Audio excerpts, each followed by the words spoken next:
I knew something was wrong the moment I saw the first shovel of dirt fly over the property line, because I didn't hire anyone, and I definitely didn't order a pool. The sun was barely up, the air still crisp, and yet a construction crew swarmed the empty land I'd purchased just 2 weeks earlier. Trenches already zigzagged across the soil, machinery hummed like an invading swarm, and workers moved with mechanical purpose. And there, standing in the middle of the chaos with a clipboard tucked under her arm and the smuggest expression a human face could stretch into, was Karen, queen of a local HOA, tyrant of perfectly trimmed shrubs, overseer of neighborhood conformity. Her real name didn't matter. Karen suited her perfectly. I tightened my grip on my coffee mug as disbelief churned into anger. How could someone just decide my land was hers to use? How far would someone go when they believed rules didn't apply to them? More importantly, what happens when a person like that picks a fight with someone who refuses to be pushed around? After all, the question hung in my mind like a spark near gasoline. What would you do if someone started building a megapool on land you legally owned? I hadn't wanted trouble. Honestly, when I bought the 5-acre plot just outside Birchwood Landing, I thought I was buying peace. The neighborhood itself was overly manicured, lawns clipped with military precision, houses designed like they'd been cloned, mailboxes identical enough to confuse a postal worker. Everything about it screamed regulated tranquility. But the land beyond the cul-de-sac? That was a different story, completely outside the HOA's reach. No rules.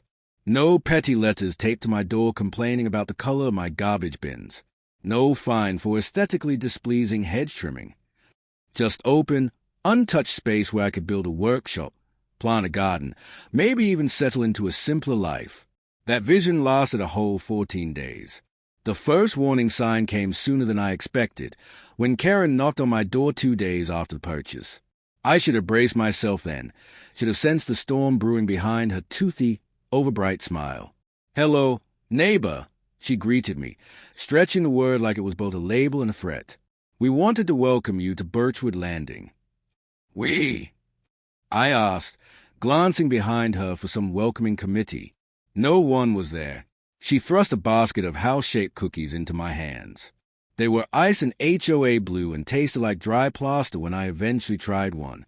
Once the pleasantries evaporated, Karen steered the conversation exactly where she'd always intended. "You know," she said, lowering her voice like she was sharing a secret, "many homeowners are concerned about what you plan to do with that land you bought.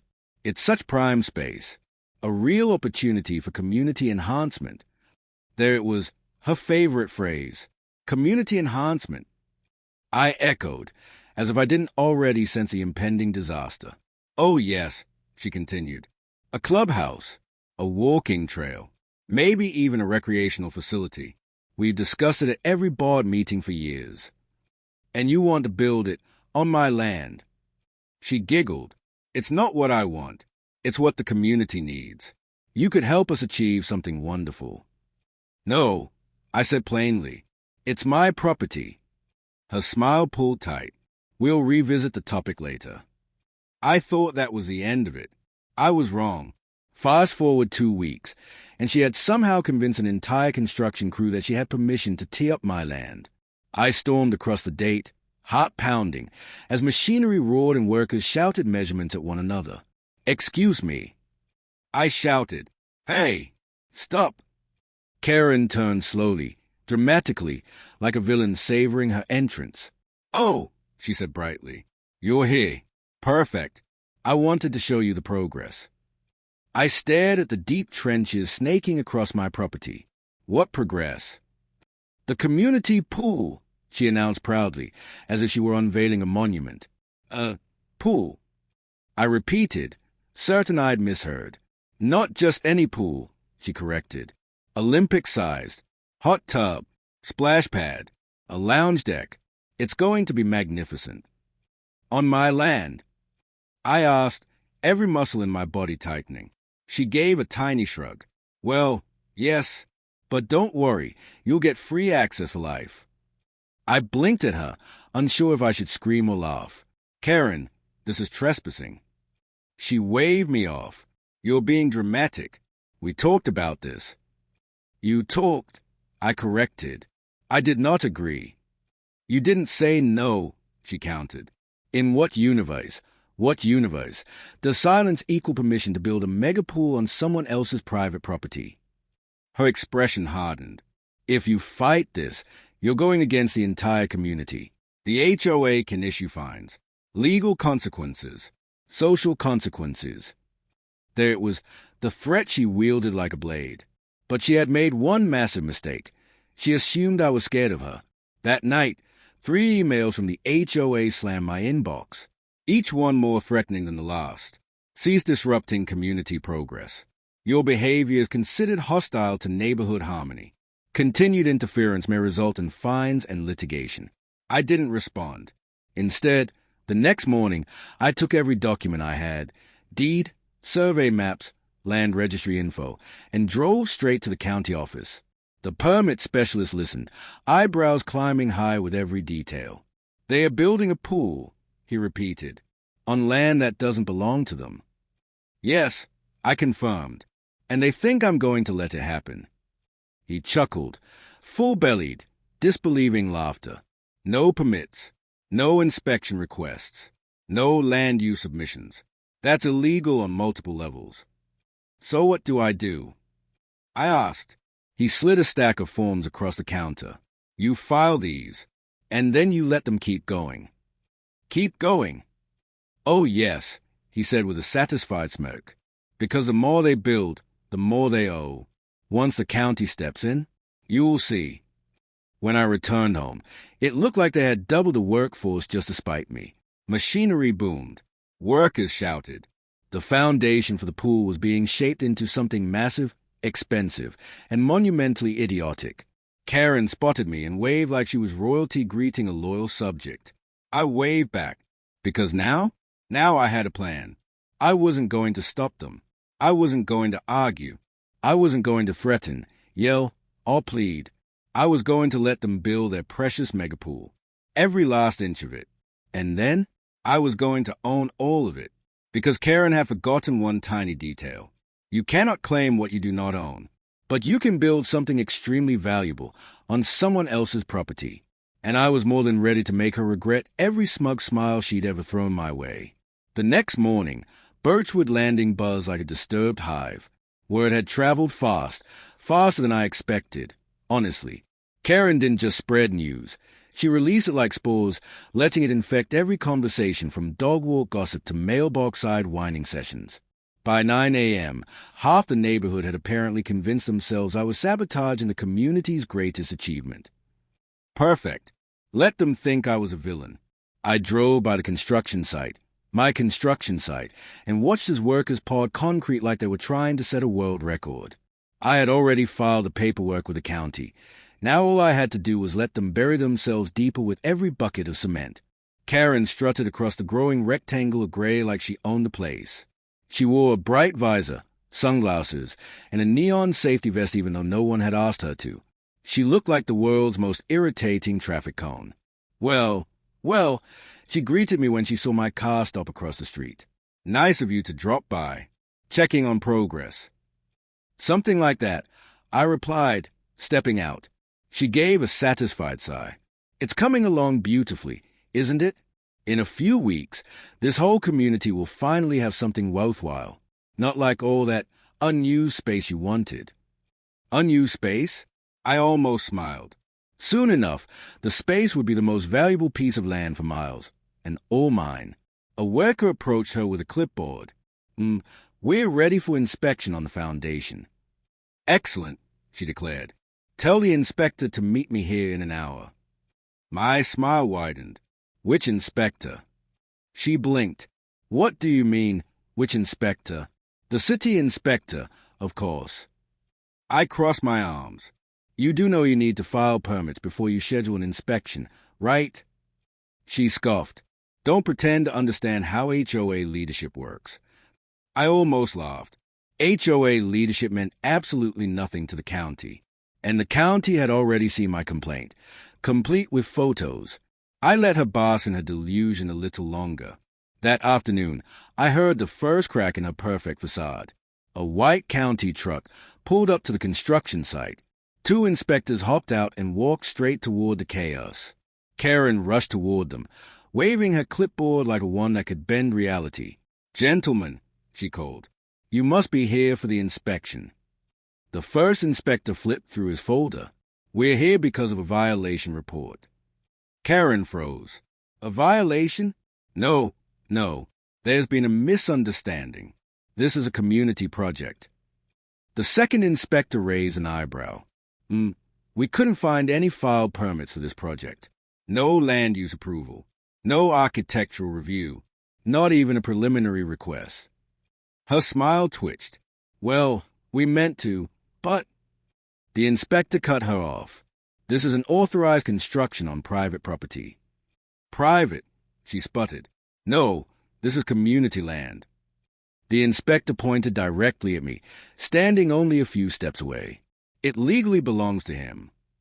The silence that followed was delicious. Karen's mouth opened, closed, opened again. She resembled a malfunctioning garden decoration.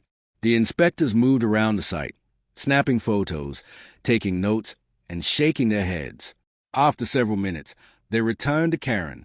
"All construction must stop immediately," the first inspector announced. "As of now, this site is officially shut down." "You can't shut it down," Karen snapped. "We've already invested thousands."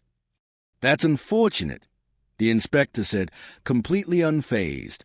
"But the law doesn't bend to HOA preferences." Karen turned to me, her eyes blazing. "You did this." I shrugged. "I filed a complaint. The rest is just the law doing its job." "For now," she said, narrowing her eyes.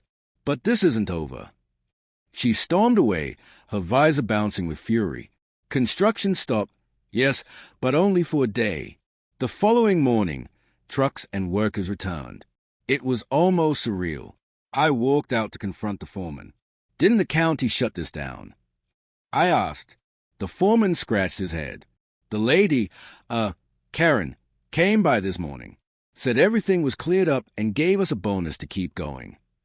I stifled a laugh. "Of course she did. The woman was allergic to rules. Did she show you a permit?" He grimaced. "She said it was in progress." "Then you might want to be careful," I warned. "You could be liable." He hesitated. "Look, we already started pouring the main basin. It would cost us more to stop than to finish." "Suit yourself," I said, waving. "But don't say I didn't warn you." I walked away, because the more they built, the deeper Karen dug her own grave. The county could only shut it down so many times before the fines would skyrocket. But the best part? Every improvement on my land legally increased my property value. I didn't have to lift a finger to punish her. I just had to let her ego do the work. And that ego was tireless. Day after day, the pool construction continued. The inspectors came back twice, issued more violations, threatened heavy penalties, and even shut the project down again. Karen paid the fines each time, throwing HOA funds into the furnace just to keep her fantasy alive. That was when the HOA board members began to feel the pressure. I overheard their first meltdown while passing one of their outdoor meetings. Voices carried, especially when they were yelling. "Karen, what the hell were you thinking?" one board member shouted. "We're bleeding money," another cried. "We didn't approve this." "You told us he gave permission." Karen slammed her hand on the table. "I will not let some outsider ruin this neighborhood's potential." I decided to accidentally walk by and wave. Karen's face turned the color of uncooked salmon. The board members looked between us with dawning horror. It was clear they were starting to suspect the truth. But by then, construction was too far along to reverse without catastrophic expense. So they kept building, and I kept watching, waiting, smiling, because I hadn't even played my final card yet. By the time the pool construction finished, it was honestly impressive. Massive stonework, water features, a deluxe hot tub, and even a small building beside it for changing rooms and equipment. It looked like a miniature resort built entirely on my land. And somehow, impossibly, Karen still believed she had won. The grand opening was scheduled for Saturday, and the HOA sent out glossy flyers that looked like magazine covers. Birchwood Landing Community Aquatic Center, they called it. They even listed me in the flyer as a special invited guest, irony practically dripping off the page. I decided to go. Not because I wanted to swim. I wanted to watch the explosion. On Saturday morning, families gathered around the pool, kids laughing, adults chatting about recipes and lawn fertilizer. Everything was decorated with ribbons and balloons. If I didn't know the truth, I would have thought it was a legitimate community event. Karen stood proudly beside the gate, wearing an oversized sash that said HOA President. Her voice boomed through a cheap microphone. Welcome, everyone. Today, Birchwood Landing takes its place as the finest neighborhood in the county. This pool, our pool, is a testament to what we can achieve together. The crowd applauded. My hands stayed firmly in my pockets. And now, she continued, to officially open our new community center, I invite the rightful landowner to cut the ribbon. People clapped as she gestured toward me. I walked forward slowly, feeling the tension ripple through the air. Kids bounced with excitement. Parents murmured approvingly. I took the scissors she handed me. Thank you, Karen, I said loudly. She smiled triumphantly. I raised my voice even louder. And thank you all for being here to celebrate my new private recreational facility. The applause faltered. Karen blinked. Your what? My pool, I said simply. My land. My building. My property. The crowd erupted into confused chatter. Karen snatched the microphone. He's joking.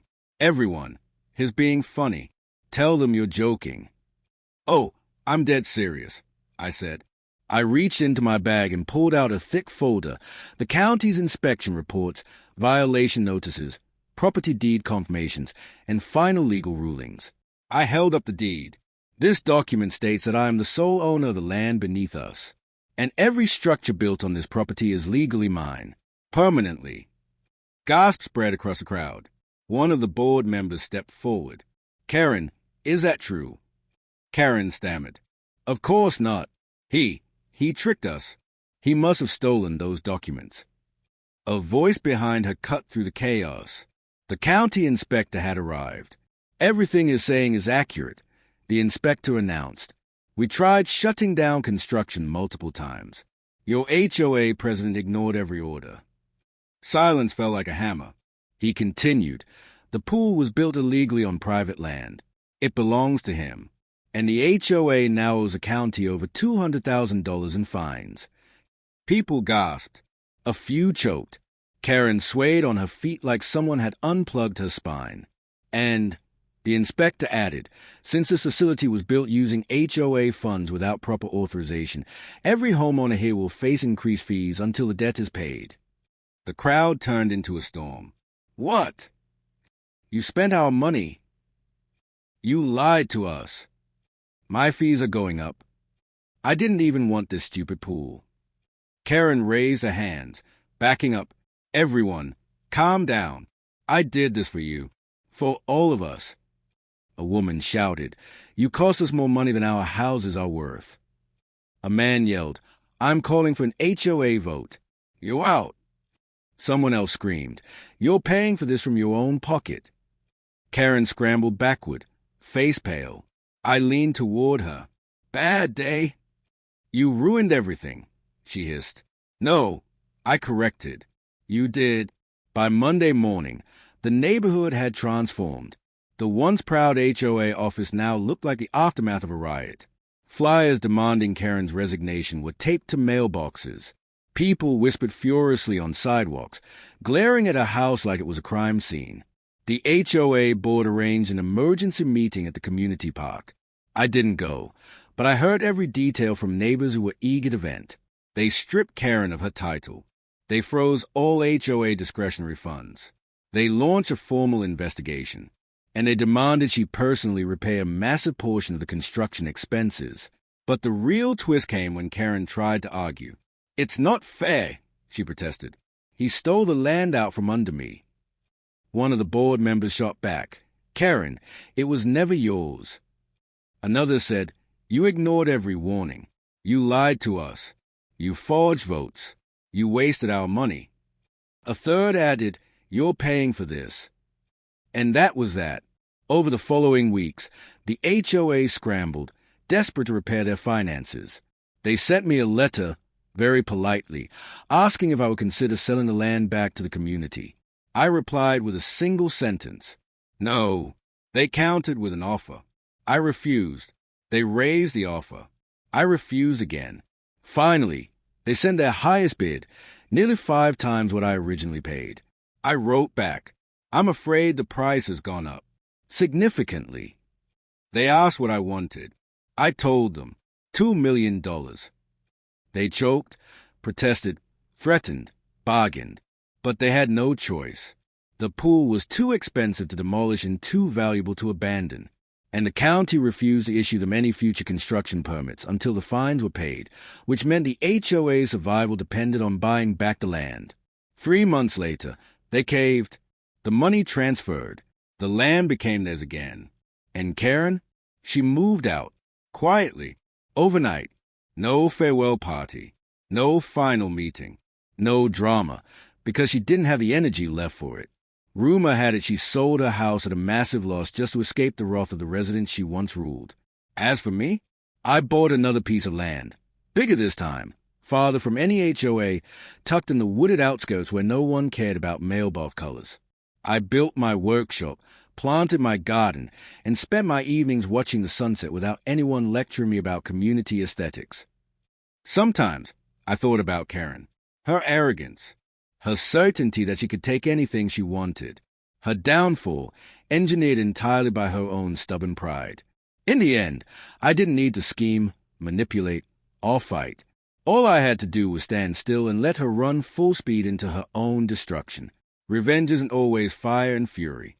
Sometimes it's just patience and a land deed.